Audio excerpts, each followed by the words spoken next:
When something good happens, a relationship that works, a job that fits, a day that's genuinely fine, do you trust it?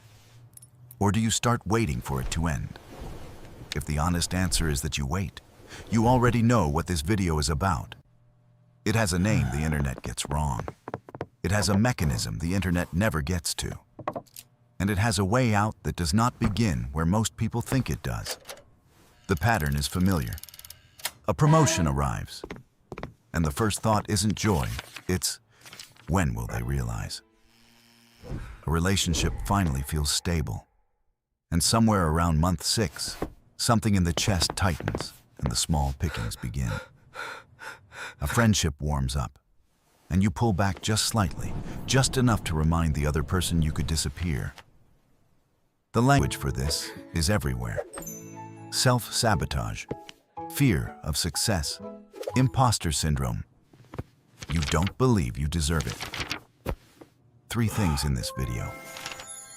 Why those explanations are mostly wrong, what's actually happening in the nervous system, and the harder second layer, where simply understanding the pattern becomes another way of running it.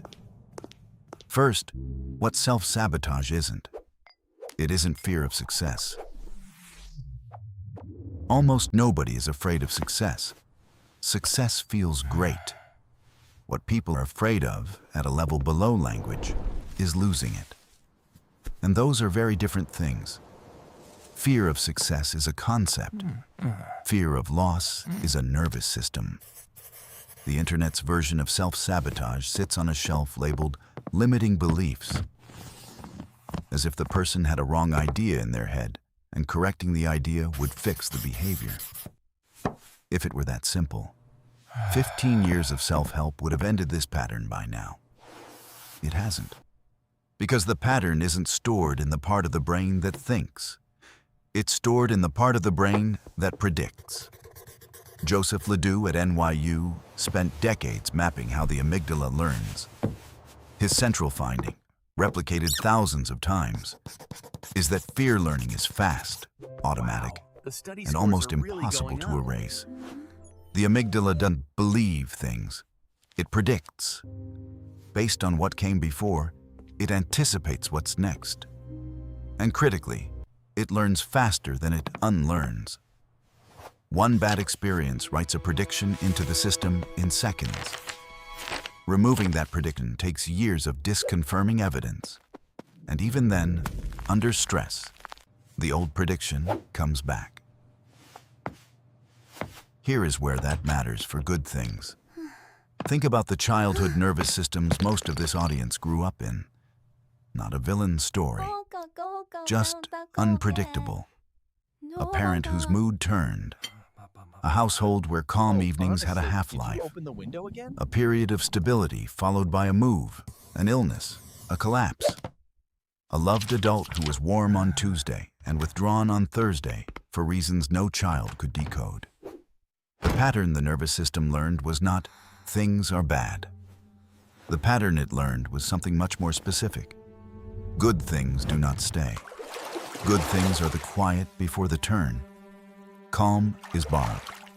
When it's good, pay attention, because the next thing is coming. This is the prediction. And the prediction is not a belief. It's a calibration. Now, an adult version of that nervous system walks into a good relationship. The partner is steady. The arguments resolve. The weeks accumulate. And somewhere in the 3rd or 4th month, the system starts reporting back. Unease, a background tension, a feeling that isn't quite a feeling. The conscious mind scrambles for an explanation. Maybe we're too different. Maybe I'm not sure after all. Maybe this is too easy. None of those thoughts are true. What's true is simpler and older.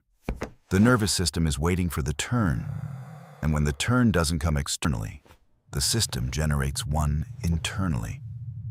A small picked fight, a withdrawn afternoon, a coldness that has no source in anything the partner did. The turn arrives from inside. Think about that for a second. The system isn't trying to destroy the relationship. It's trying to end the waiting.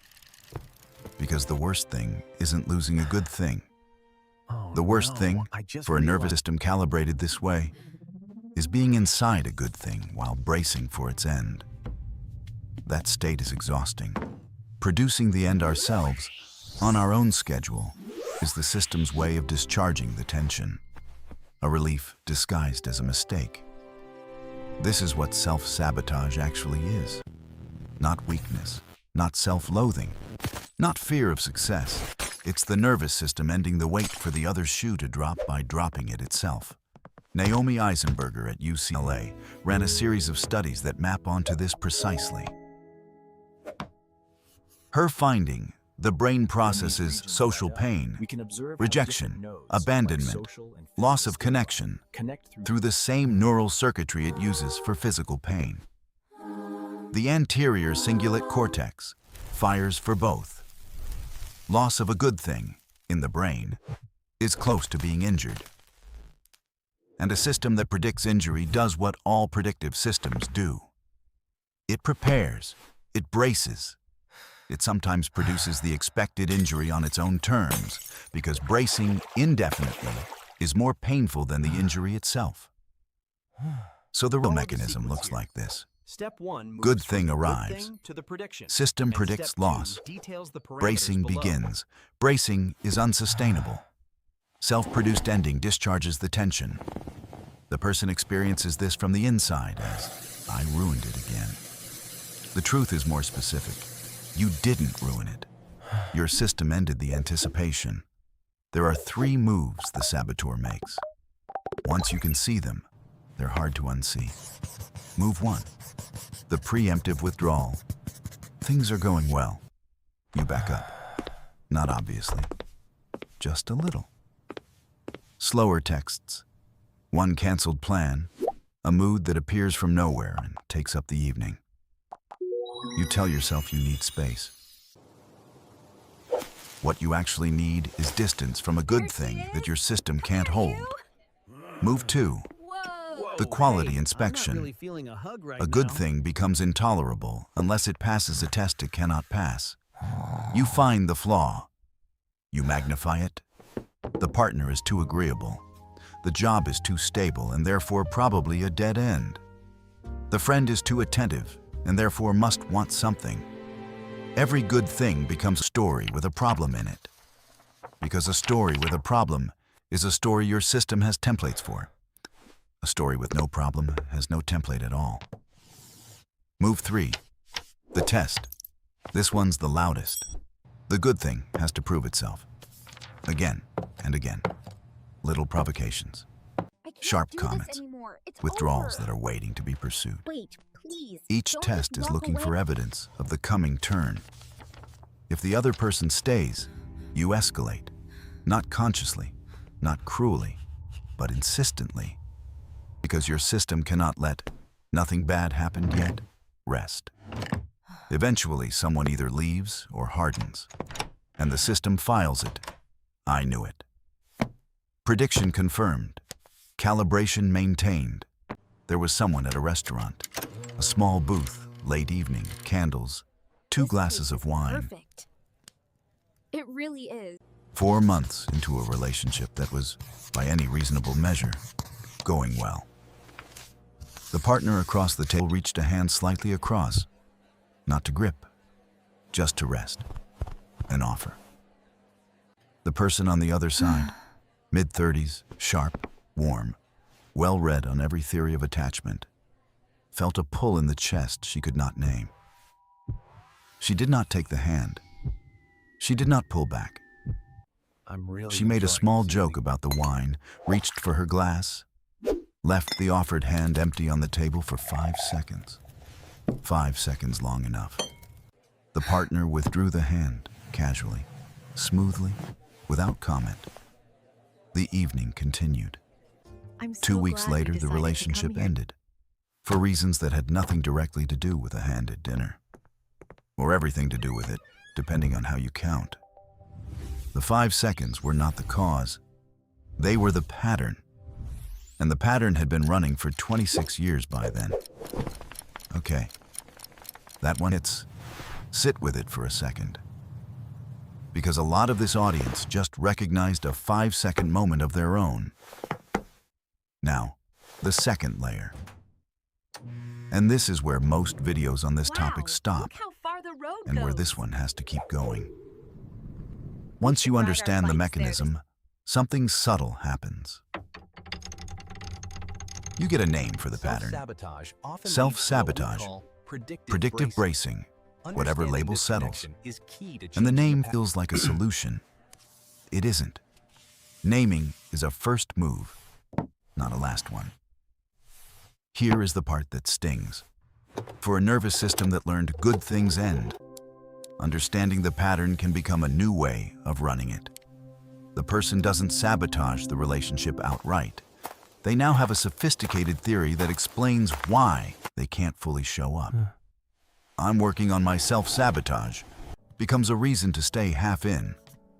I understand my attachment working on my style becomes a self-sabot- reason to not risk the next thing. The theory gives the system a new costume. Same prediction, same bracing. Now with psychological vocabulary. That's not insight. That's avoidance dressed in nicer clothes. And it's a version of the same pattern, just more articulate. The amygdala doesn't care whether you have good theories about it. It cares whether you do anything different while you're standing in front of a good thing. Soren said the same thing to himself 3 times before anything moved. I know my pattern. I've done the work on this. I understand what's happening. None of those sentences changed what happened when a good thing actually arrived. The system ran exactly as it had always run. What eventually shifted wasn't understanding. It was one specific move, the only one that seems to interrupt the loop in a way the nervous system actually registers. The move is this. When the bracing starts, when the good thing is present and the tension begins to rise and the urge to withdraw, inspect, or test announces itself, stay. For 5 more minutes. Not forever. Not heroically. Just 5 minutes longer than the urge wants. Don't explain yourself. Don't announce the work. Just stay 5 minutes inside the discomfort of a good thing that hasn't turned. What you're doing, neurologically, is adding a tiny piece of disconfirming evidence to the prediction. Good thing present. No withdrawal, nothing collapsed. The amygdala updates slowly, but it does update. And every 5 minutes is a deposit. The first time it's terrible. The second time, it's still terrible. Around the 10th time, something in the chest loosens by about 2%. That 2% is the whole job, is the whole. The rest is repetition. The nervous system learned the original prediction over years. It will only unlearn it the same way. What not to do? Do not announce it to your partner. Do not write a long text about your attachment pattern. Do not send a podcast. The work is private. The evidence the system needs is behavioral, not verbal. Words for this pattern are part of the bracing. Staying is the opposite of bracing. Staying is the point. That's not a story about willpower. That's a story about whose prediction you're going to feed. The old one, which has been running the show for decades and has a lot of evidence behind it. Or the new one, which has nothing behind it yet except the next 5 minutes. And right now, someone watching this is in a small, quiet moment of something going well. And the tightening has already begun. And the urge is sharpening.